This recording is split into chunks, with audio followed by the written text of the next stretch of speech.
You have an obligation, I believe, you have an obligation to be a professional in your business. And what does that mean, right? If I use the example this morning, if you went to a doctor because your knee was hurting and he came in and he checks you out and has a couple of ideas, but thinks, you know what, here's the deal. Here's a couple of medical books. Why don't you go ahead and home, take a read them, see if you can figure it out on your own, right? It'd be considered malpractice.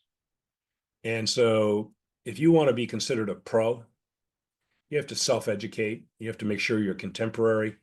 I can't tell you the number, and you don't know this about me, but in my history, I've done about 175 contractual joint ventures through the years. Hmm. Big builders and realtors. I put the KB JV together, years ago. I've done it 4 times with KB. When you do it with a realtor, oftentimes when you talk to the owner, you say, where are your loans closing today, right? When you sell real estate, who's doing your business? And when you talk to individual agents or owners of real estate companies, they'll tell you, oh yeah, this. Here's the funny part. It's almost never true. Hmm. Reality different than their perception because they didn't go find out the data. They know that they referred the customer to ABC Mortgage down the street. But guess what happened? ABC took the app. Then the customer went up online, found a better price over here at Rocket for somebody, and ended up closing with Rocket. Now, the individual agent doesn't care because the deal closed, right? Got my commission, boom, we're done, we're out. It's all good.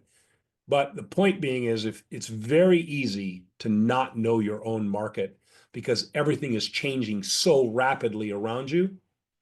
I use this T-Rex metaphor all the time of don't be a T-Rex in search of a tar pit, right? T-Rex ruled the world for 300 million years, top of the food chain. Have you seen one lately? No. Why? What happened? The environment changed. He had a brain the size of a walnut and he couldn't evolve, right? He couldn't evolve to what was going on around him. His environment changed. Your environment changed. It's one of the reasons I think you should be reading housing. I'm not shilling for Housing Wire.